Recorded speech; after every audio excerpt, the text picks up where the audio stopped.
Okay बच्चों, आज हम एक्सरसाइज 4.3 करने वाले हैं क्लास 10th क्वाड्रेटिक इक्वेशन का, ठीक है। और मैं हिंदी मीडियम के बच्चों से एक रिक्वेस्ट है कि मतलब जो भी बच्चे क्वेश्चंस कर रहे हो, क्वेश्चन करने से पहले वो हिंदी में अपने बुक से क्वेश्चन ज़रूर पढ़ ले। जो बच्चे अगर क्वेश्चन पहले वो पढ़ लेंगे तो बेशक मैं यहाँ हिंदी में भी कुछ टर्म्स यूज़ करूँगा तो उन्हें समझ में आएगा, बट जो बच्चे हिंदी मीडियम के और वो डायरेक्ट क्वेश्चन करेंगे तो हो सकता है उन्हें कुछ चीज़ें समझ में ना आए। तो जो बच्चे हिंदी मीडियम के वो क्वेश्चन पहले हिंदी में पढ़ ले, उसके बाद ये वीडियो देखना शुरू करें, ठीक है। नाउ क्वेश्चन करते हैं। देखो सबसे पहला क्वेश्चन क्या है, फाइंड द रूट्स जो एक्स की वैल्यूज़ होते हैं उनको रूट्स बोलते हैं, ठीक है। Find the roots of the following quadratic equation if they exist, ठीक है। अगर इक्वेशन एग्जिस्ट करते हैं तो हमें उसके रूट्स फाइंड करने हैं by the method of completing square. तो कंप्लीटिंग स्क्वायर मेथड से पहले क्वेश्चन एग्जिस्ट करता है या क्वेश्चन एग्जिस्ट नहीं करता ये बताना ज़रूरी है, उसके लिए एक मेथड है। तो पहले वो देखते हैं क्या है। देखो हमारी जो जनरल फॉर्म होती है क्वाड्रेटिक इक्वेशन की, इस इक्वेशन को थोड़ी देर बाद देखते हैं, ठीक है। तो जो इसके बेसिक कॉन्सेप्ट है पहले वो समझते हैं, ठीक है। तो जो आपका जनरल फॉर्म होता है, general form of quadratic equation, quadratic equation को वही द्विघात समीकरण बोलते हैं ना। तो क्वाड्रेटिक इक्वेशन की जो जनरल फॉर्म है, जो नॉर्मली लिखा जाता है, वो क्या होता है, ax square plus bx plus c is equal to 0। ये इसकी जनरल फॉर्म है, ठीक है। a क्या होता है जो x स्क्वेयर के साथ होता है, b क्या होता है जो x के साथ होता है, c क्या होता है जो खाली नंबर है, ठीक है। उसके बाद हम ये क्वेश्चन एग्जिस्ट करता है या नहीं, यानी ये सवाल सही है या नहीं, या इसका अस्तित्व है या नहीं, ये बताने के लिए हम एक मेथड यूज़ करते हैं, डिस्क्रिमिनेंट मेथड। डी हमारा डिस्क्रिमिनेंट होता है, ठीक है। अब डी का फॉर्मूला क्या होता है, बी स्क्वेयर माइनस 4ac, ठीक है। आपको पता है बी क्या है जो एक्स के साथ होता है, ए क्या है जो एक्स स्क्वेयर के साथ होता है, सी कौन सा है जो खाली नंबर है। अगर आपके डी की वैल्यू, ये तो फॉर्मूला है, इनको नोट भी करना है आपको, ठीक है, इसलिए क्योंकि ये बहुत ही इंपॉर्टेंट है। इसके बिना आप पूरी इंटायर एक्सरसाइज 4.3 या 4.4 नहीं कर पाओगे, तो ये बहुत ज़रूरी है। अब देखो d अगर ग्रेटर देन 0 हो, क्या मतलब इसका, मतलब अगर आपने d निकाला इस फॉर्मूले का यूज़ करके और आपका आंसर पॉजिटिव आया, जैसे पॉजिटिव में आपका 2 हो सकता है, 3 हो सकता है, 5 हो सकता है, 7 हो सकता है, कुछ भी हो सकता है, ठीक है। बट प्लस में होगा, माइनस में ऐसा नहीं होगा, -1 -2 ऐसा कुछ भी नहीं होगा, ठीक है। तो डी आपका क्या होगा, ग्रेटर देन 0। अगर ग्रेटर देन 0 आता है तब क्या होगा, टू डिफरेंट रूट्स,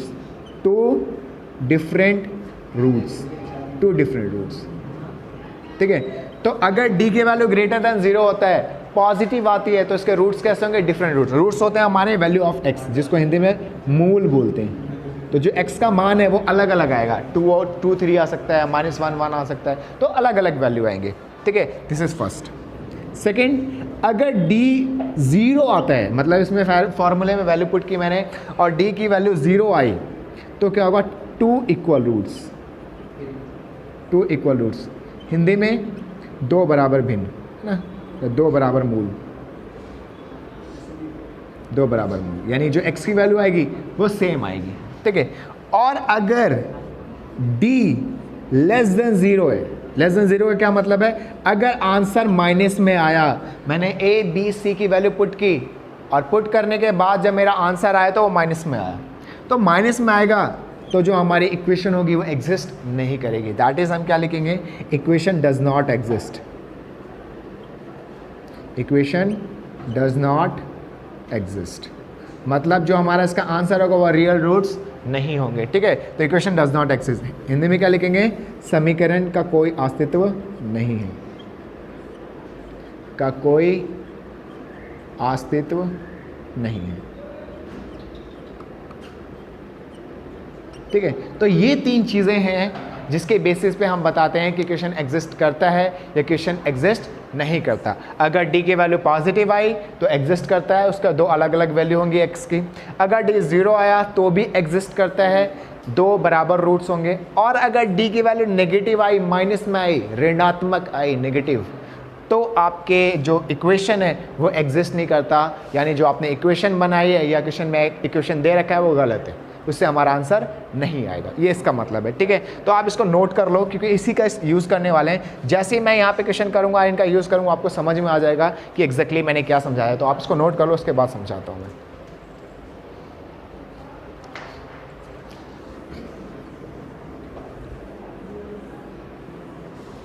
ओके, तो देखो क्या है, देखो सबसे पहले फर्स्ट क्वेश्चन की बात करते हैं। तो इस इक्वेशन में सॉल्यूशन कर रहे हैं हम, सॉल्यूशन फर्स्ट।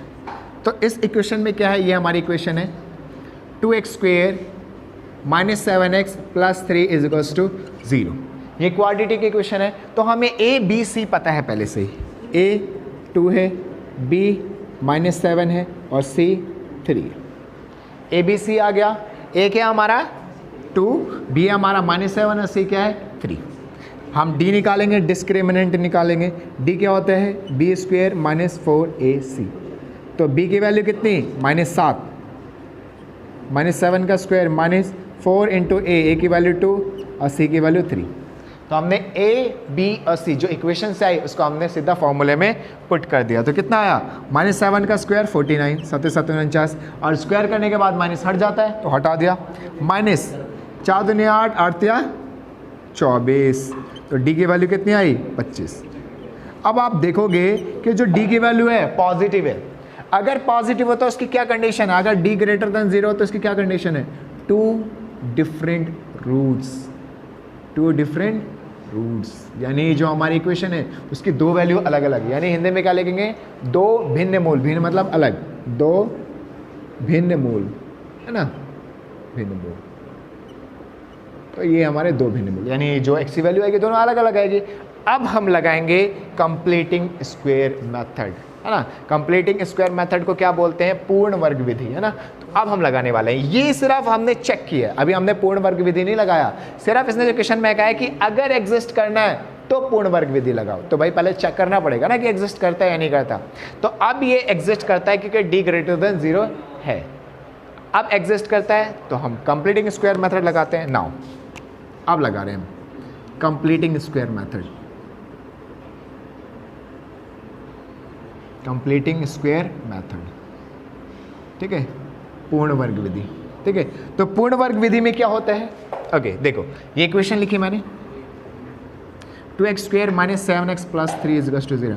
पूर्ण वर्ग विधि में आपके सिर्फ 2 फॉर्मूले लगेंगे, दिमाग में डाल लो, 2 फॉर्मूले सिर्फ। एक या तो a + b का whole square, that is a² + 2ab + b², या तो a - b का whole square, a² - 2ab + b²। अब हमें क्या कैसे पता चलेगा कि इन दोनों में से कौन सा फॉर्मूला लगाना है। तो अगर देखो, अगर आपका x के साथ माइनस है, अगर x के साथ माइनस है तो a - b का होल स्क्वायर। ठीक है, एक ये चीज आपको दिमाग में रखनी है कि x वाला अगर माइनस है तो a - b का होल स्क्वायर, अगर x वाले के साथ प्लस है तो a + b का होल स्क्वायर, पहली चीज। दूसरी चीज, अगर d > 0 है तो इसके अंदर एक प्लस माइनस का फंडा है, वो यूज करेंगे। ठीक है, समझाता हूं क्या है। सबसे पहले चीज, जो x² के साथ जो भी नंबर है पहले उसको हटाओ, पहला स्टेप है। x² के साथ जो भी है उसको हटाओ। तो x² के साथ 2 है, इसको हटाने के लिए 2x² है, इस 2 को हटाने के लिए 2 से डिवाइड। तो अगर 2 से इसको डिवाइड किया है तो सबको करना पड़ेगा, एक को डिवाइड नहीं कर सकते, सबको करना पड़ेगा। तो अगर मैं इस 2 को हटाना चाहता हूं तो सबके साथ डिवाइड, ये कैंसिल, तो x² बचा, ये -7/2x + 3/2 = 0। समझ में आया। अब देखो ये है a², x² या a² की बात है, तो a² की जगह क्या है x², -2a, 2 ले लिया, a ले लिया, a की जगह x है ना।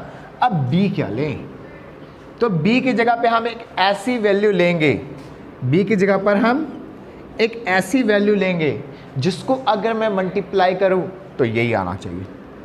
आप क्या करो, देखो सिंपल है, अगर आप यहाँ 2 ले रहे हो ना तो नीचे भी 2 ले लो।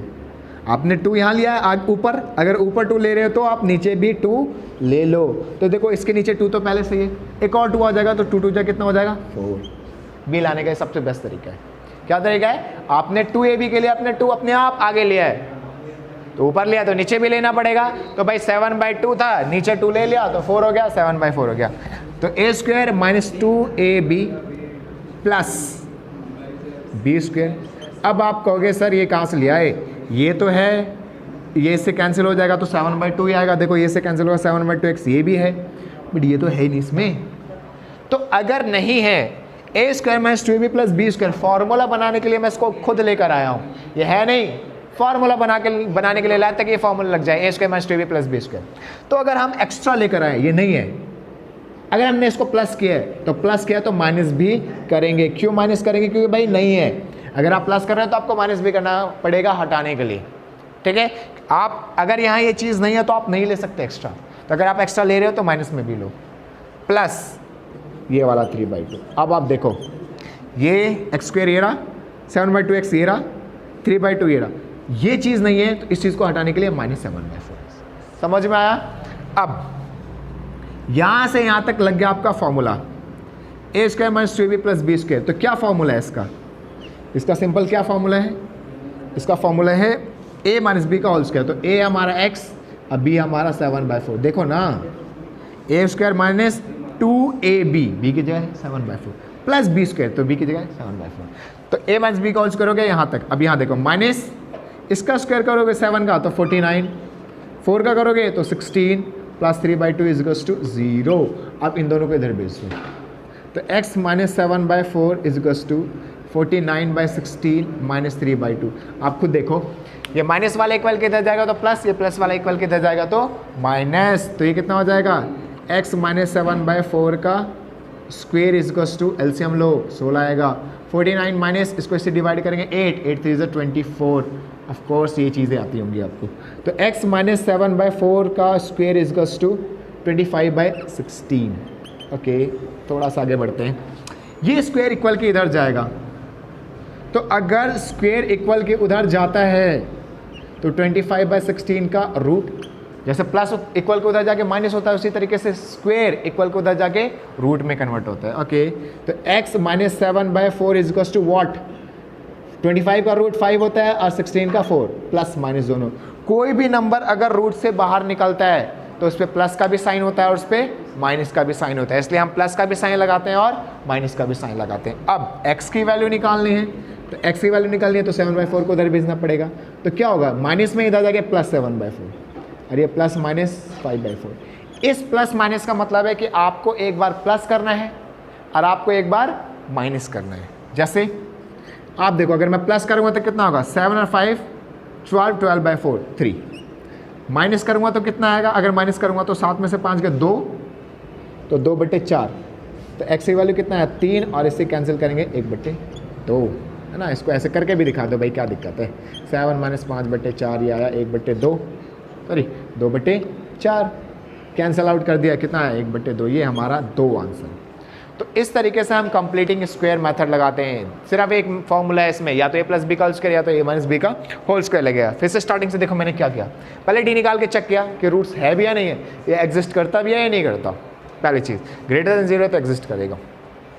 फिर कंप्लीटिंग स्क्वायर मेथड लगाया, पूर्ण वर्ग विधि लगाया। क्या रूल तरीका है, पहला स्क्वायर के साथ कोई नंबर नहीं होना चाहिए, जो भी नंबर है उसे डिवाइड किया, ये आया।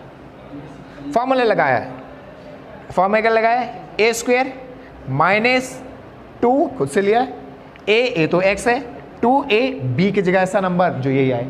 तो भाई 2 से मल्टीप्लाई किया तो 2 से डिवाइड भी करेंगे, इसलिए नीचे 2 है, 2 और आ गया 4 आ गया। तो 2ab प्लस बी स्क्वायर। अब इसको एक्स्ट्रा लिया, ये तो है नहीं ऊपर, ये था बट ये नहीं है तो उसको हटाने के लिए लेना पड़ेगा। तो बी स्क्वायर माइनस खुद से लिया, अब 3/2 इसको 0। अब सिंपली सॉल्व किया, यहाँ से यहाँ तक लग गया फॉर्मूला, और ये 7 का स्क्वायर 49 और ये 16, दोनों उधर गए, ठीक है। अब जस्ट सिंपली इसको सिंप्लीफाई कर दिया। This is your question number first. अब इसका 1-2 पार्ट और देख लेते हैं, सेकंड पार्ट और देख लेते हैं। अब मैं थोड़ा फास्ट समझाऊंगा, आई होप आप लोग को ये पार्ट समझ में आ गया हो। तो जिन बच्चों को आ गया इसको नोट कर लो, ठीक है, बहुत इंपॉर्टेंट है। अब इसका सेकंड पार्ट देख। तो अब मैं आपको क्वेश्चन नंबर 3 समझाने वाला हूँ। देखो थर्ड पार्ट क्या है, ठीक है। 4x square plus 4√3x plus 3 इसको 0। तो सबसे पहले d निकालेंगे, ठीक है, चेक करेंगे कि इसके रूट्स है भी या नहीं है। तो d क्या है, b square minus 4ac। Okay, तो b कितना है, b हमारा 4√3, b कैसे पता चलता है? जो x के साथ होता है वो b होता है, तो 4√3 का स्क्वायर माइनस 4 इंटू ए 4 इंटू सी, तो कितना आएगा? देखो a स्क्वायर करेंगे तो 4 पे भी जाएगा 3 पे, तो 4 का स्क्वायर 16 और √3 का 3 माइनस 16 मल्टीप्लाई 3, देखो 16 मल्टीप्लाई 3 माइनस 16 मल्टीप्लाई 3 0, डी की वैल्यू कितनी आ गई? 0। अब डी की वैल्यू 0 आ गई, डी की वैल्यू 0 आने के बाद भाई डी 0 कब आता है? तो डी 0 आने का क्या मतलब है? क्वेश्चन एग्जिस्ट करता है यानी सही है, और इसके कितने रूट्स होंगे? 2 इक्वल रूट्स, हिंदी में 2 बराबर मूल, यानी जो हमारे मूल्स होंगे, जो x की वैल्यू होंगे वो बराबर आएंगी। अब अगर पहले x की वैल्यू 3 आई तो दूसरे x की वैल्यू भी 3 आएगी। इसका परफेक्ट स्क्वायर बनाने का तरीका अलग है, इसलिए मैंने इस क्वेश्चन को लिया है। पहले क्वेश्चन में अलग था, अलग क्यों था? क्योंकि d इज ग्रेटर देन 0 था, पॉजिटिव था, पॉजिटिव वाले को अलग बनाते हैं। अगर d 0 तो ये आसान होता है, ये देखो कैसे। तो फिर से लिखते हैं भाई क्वेश्चन ये रही, 4x square plus 4√3x plus 3 is equal to 0। तो फिर से x स्क्वायर के साथ कोई नंबर नहीं होना चाहिए, इसलिए हम क्या करेंगे? हटाएंगे इसको, 4 से डिवाइड किया, 4 से इसको डिवाइड किया, इसको भी डिवाइड किया और इसको भी डिवाइड करेंगे। तो देखो ये से कैंसिल, एक्स स्क्वायर ये से cancel, √3x plus 3/4 is equal to 0। फिर से अपना फॉर्मूला a प्लस बी का होल स्क्वायर या a माइनस बी का होल स्क्वायर, ऑफकोर्स यहाँ प्लस है तो a प्लस बी का होल स्क्वायर। तो देखो पहले वाले का स्क्वायर प्लस 2ab, b क्या लूँ? √3/2। कैसे पता चला √3/2? मैंने आपको क्या बोला? अगर आप यहाँ 2 ले रहे हो तो यहाँ पे जो नंबर है उसके नीचे भी 2 ले लो, यही कहा था ना पहले क्वेश्चन में। आपने यहाँ 2 लिया ना, तो यहाँ जो नंबर है उसके नीचे भी 2 ले लो। पहले क्या था? 7/2 था, मैंने नीचे 2 लेकर 4 बना दिया था पिछले क्वेश्चन में, अभी भी वही किया। 2ab कैसे लिखेंगे? इसके नीचे 2 लेकर 2ab, तो 2ab बन गया। अब a square plus 2ab plus b square. पिछले क्वेश्चन में क्या किया था मैंने? a square plus 2ab plus b square और साथ में माइनस में भी इसके साथ लिया था। इसमें ऐसा नहीं करना। क्यों नहीं करना? देखो ये है 2 से 2 कैंसिल, √3x, ये भी है √3 का स्क्वायर 3, 2 का स्क्वायर 4, 3/4, ये भी है। पहले सवाल में d इज ग्रेटर देन 0 था, इसलिए उसमें माइनस b करना पड़ा क्योंकि अलग अलग रूट आएंगे। बट इस वाले क्वेश्चन में d इज इक्वल्स टू 0 है, तो आपका a square plus 2ab plus b square तीनों टर्म ऊपर मिलेंगे आपको, क्योंकि d 0 है। ध्यान रखना, ग्रेटर देन 0 में अलग है, उसमें अलग तरीके से करेंगे, और d इज इक्वल्स टू 0 तो उसमें अलग तरीके से करेंगे। Simple, a square plus 2ab plus b square, इसमें कुछ माइनस नहीं करना, कुछ नहीं करना, सिंपल इज इक्वल्स टू 0। अब यहाँ से यहाँ तक के लिए फॉर्मूला है a square plus 2ab plus b square, a plus b का होल स्क्वायर, a ये b, तो a प्लस b का होल स्क्वायर। अब इसको मैं 2 बार लिख सकता हूँ भाई, 2 बार लिख सकता हूँ, क्योंकि स्क्वायर का तो यही मतलब है, आप 2 बार लिख सकते हो। अब यहाँ से x की वैल्यू निकालूंगा तो क्या आएगा? x plus √3/2 is equal to 0, ये इधर जाके माइनस, तो x is equal to minus √3/2। इसी तरीके से इसको 0 रखोगे तो ये भी कितना आएगा? माइनस √3/2। तो 2 वैल्यूज़ आ गई आपकी, माइनस √3/2 माइनस √3/2। ये था आपका थर्ड पार्ट। एक बार लास्ट पार्ट और देख लेते हैं, फिर सारी एक्सरसाइज, जो पहले एक्सरसाइज के सारे क्वेश्चंस खत्म हो जाएंगे। ठीक है, फोर्थ पार्ट देख लेते हैं। ठीक है, तो देखो फोर्थ पार्ट क्या है इसका? 2x square plus x plus 4 is equal to 0। तो सबसे पहले फिर से वही काम, d निकालते हैं। तो d क्या होगा आपका? b square minus 4ac। तो b क्या होता है? जो x के साथ, अब x के साथ कुछ नहीं है तो 1 है, 1 का स्क्वायर माइनस 4 इंटू a की एक जगह पे 2 और c की जगह पे 4। देखो अगर किसी वेरिएबल के साथ कोई नंबर नहीं होता तो 1 होता है, इसलिए मैंने x के साथ कोई सा भी नंबर नहीं है तो 1 लिया। ठीक है, अब देखो 1 माइनस 4 4 16 दूनी 32, कितना आएगा? माइनस 31, क्योंकि बड़े वाले पे साइन माइनस है। अब यहाँ पे जो d की वैल्यू है वो लेस देन 0 है। क्यों? नेगेटिव आई है। जब नेगेटिव आएगी तो क्या लिखेंगे? इक्वेशन लिखो, equation does not exist, equation does not exist, मतलब समीकरण का कोई अस्तित्व नहीं है, अस्तित्व नहीं है। अब इक्वेशन का अस्तित्व नहीं है मतलब इक्वेशन है ही नहीं, गलत है, ये गलत नहीं है तो सॉल्व नहीं करेंगे, बस इसको यहीं तक छोड़ेंगे। That's your answer, simple. ठीक है, आई होप आप लोग को कंप्लीटिंग स्क्वायर मेथड बहुत अच्छे से समझ में आ गया हो। अगर आपको ये क्वेश्चन अच्छे से समझ में आया, अगर आपको ये वीडियो पसंद आई तो चैनल को सब्सक्राइब जरूर करें, लाइक करें। Thank you very much.